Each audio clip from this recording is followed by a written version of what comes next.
Bapa yang baik Tuhan, kami mengucap syukur untuk setiap kasih setia Tuhan dalam kehidupan kami. Terima kasih untuk penyertaan yang tidak pernah habisnya Bapa. Biarlah firman yang akan kami dengarkan pada hari ini boleh menjadi kekuatan, boleh menjadi akar yang kuat dalam kehidupan kami, agar kami terus bertumbuh di dalam Tuhan. Dalam nama Tuhan Yesus kami berdoa. Haleluya. Amin. Ya, shalom. Puji Tuhan, Bapak Ibu yang terkasih dalam Tuhan. Pada hari ini saya akan membawakan satu tema yang cukup sederhana, yaitu penghalang doa tidak terjawab. Ya, penghalang doa tidak terjawab. Menurut Kamus Besar Bahasa Indonesia, doa adalah suatu permohonan, harapan, permintaan atau suatu pujian. Sedangkan berdoa adalah kita mengucapkan atau memanjatkan apa yang kita doakan. Berarti doa adalah suatu permohonan yang ditujukan kepada Allah, yang di dalamnya ada harapan, permintaan, dan pujian. Dan juga jangan lupa ada juga ucapan syukur. Bapak Ibu, berapa banyak orang Kristen yang berdoa, akan tetapi kemudian doa-doanya itu tidak dijawab. Itu bukan karena Tuhan tidak menjawab setiap doa kita, tetapi tanpa kita sadari, kita sendirilah yang menjadi penghalang kenapa doa kita tidak dijawab. Ya, kita sendirilah yang menjadi penghalang. Jangankan untuk menjawab, untuk mendengar saja Tuhan sampai tidak mau. Nah, apa yang menjadi penghalang doa kita tidak terjawab? Kita lihat di dalam Yakobus 4 ayat 3. Atau kamu berdoa juga, tetapi kamu tidak menerima apa-apa karena kamu salah berdoa. Sebab yang kamu minta itu hendak kamu habiskan untuk memuaskan hawa nafsumu. Poin yang pertama adalah karena hawa nafsu. Penghalang doa kita tidak dijawab. Poin yang pertama adalah karena hawa nafsu. Hawa nafsu berarti keinginan daging untuk memuaskan diri sendiri. Dikatakan di situ di firman yang tadi bahwa untuk dihabiskan demi memuaskan hawa nafsu sendiri. Ini menekankan bahwa doa yang dinaikkan adalah doa yang egois, sehingga membuat orang berdoa itu dengan motivasi yang salah. Nah, inilah yang menjadi penghalang Tuhan tidak mengabulkan doa kita. Jadi tidak heran bila banyak orang percaya sudah berdoa dengan sangat indah, dengan kata-kata yang panjang, kata-kata yang bertele-tele, bahkan dengan doa yang ada hiasan-hiasannya, bahkan seakan-akan dengan kita menyembah, bahkan doa kita mungkin sangat lama kita naikkan dengan waktu yang lama bertahun-tahun, tapi kenapa doa kita tidak dijawab? Karena doa kita itu berupa sesuatu yang egois, yang isinya doa untuk keinginan untuk memuaskan hawa nafsu kita sendiri secara pribadi. Nah, bahkan yang menjadi penghalang Tuhan tidak menjawab doa kita, itu bukan karena kita tidak kurang percaya atau kita tidak percaya, tapi mungkin kita itu sampai terlalu percaya, sampai bahkan kita tuh menjadi orang yang terlalu percaya diri. Tetapi karena kita ini hanya untuk memuaskan hawa nafsu kita, sehingga kita tidak menjadi orang yang tidak dipercaya oleh Tuhan, ya, sehingga kita tidak menjadi orang yang belum bisa dipercaya oleh Tuhan. Ya, kembali lagi hanya karena doa yang egois yang berpusat kepada hawa nafsu kita. Karena sesungguhnya doa yang Tuhan dengar itu adalah doa yang bertujuan untuk kemuliaan nama Tuhan. Inilah yang tidak disadari oleh sebagian orang percaya. Bahkan banyak orang percaya, jika tujuan doa kita untuk mendatangkan kebaikan dan perubahan atau untuk kehidupan sesama, bahkan untuk pekerjaan Tuhan atau dalam pelayanan, percayalah bahwa doa kita pasti adalah doa yang akan dijawab dan berkenan di hadapan Tuhan. Dan kita mungkin akan menjadi orang yang dipercayakan oleh Tuhan. Poin yang kedua adalah karena kita memiliki dosa.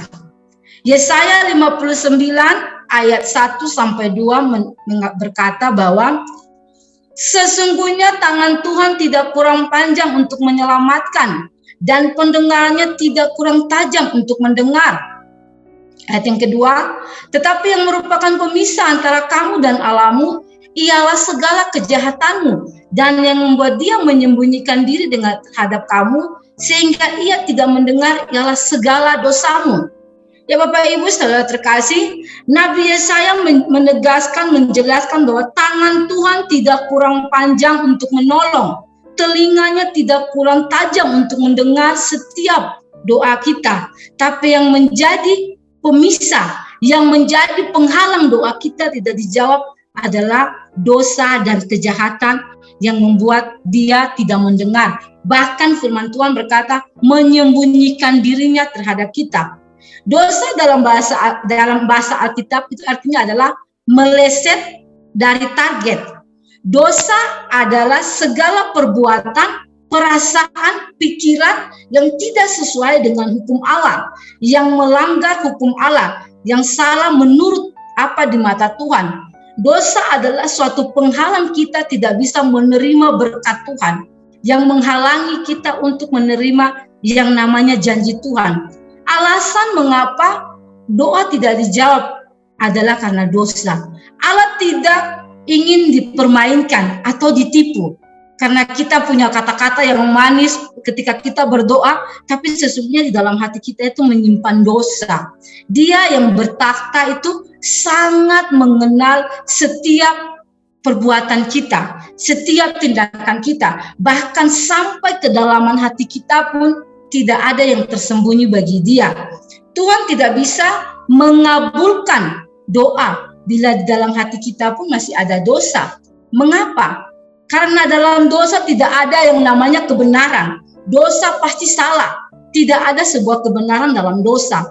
Bukan karena Tuhan tidak peduli dan juga Tuhan tuli mendengarkan setiap doa kita. Tapi ingat, yang menjadi penghalang doa kita tidak dijawab adalah karena dosa kita.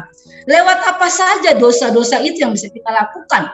Banyak hal Bapak Ibu. Bisa lewat perkataan, bisa lewat perbuatan, bisa lewat tingkah laku kita. Bahkan ketika kita menyimpan dendam dan tidak bisa mengampuni pun itu adalah satu dosa, ya. Dan bahkan dosa yang kita simpan berupa dosa masa lalu sampai saat ini pun itu merupakan penghalang bagi kita ketika kita tidak datang sungguh-sungguh untuk mengakui kesalahan kita dan mau bertobat. Terkadang kita selalu meminta doa Tuhan untuk menyembuhkan hidup kita, tapi pertanyaannya kita bertobat apa tidak? Ya, sebelum kita berdoa, kita harus bisa mengoreksi diri kita, ya, memastikan dengan benar tidak ada dosa yang kita sembunyikan dalam diri kita. Kalaupun ada, itu harus kita bereskan. Berani mengakui, minta ampun sama Tuhan, dan bertobat dan bertekad untuk tidak mengulangi hal yang sama.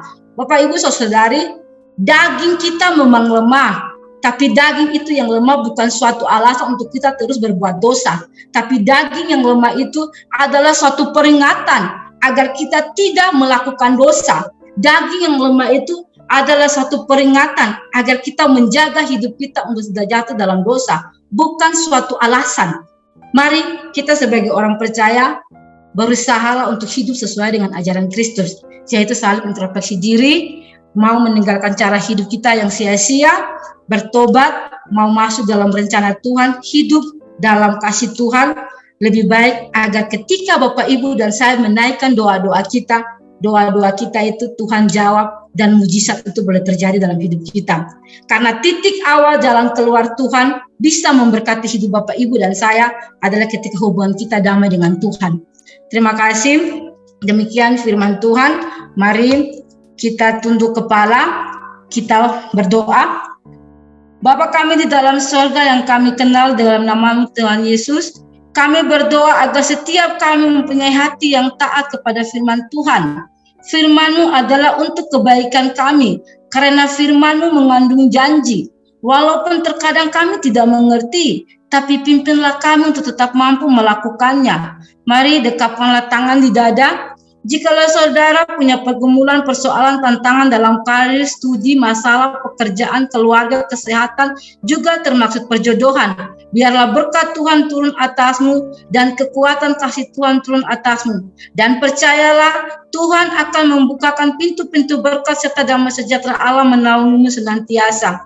Saudara terkasih, jika ada yang sakit, mari tumpahkanlah tanganmu di bagian yang sakit supaya menjadi sembuh dalam nama Tuhan Yesus Kristus. Haleluya, amin.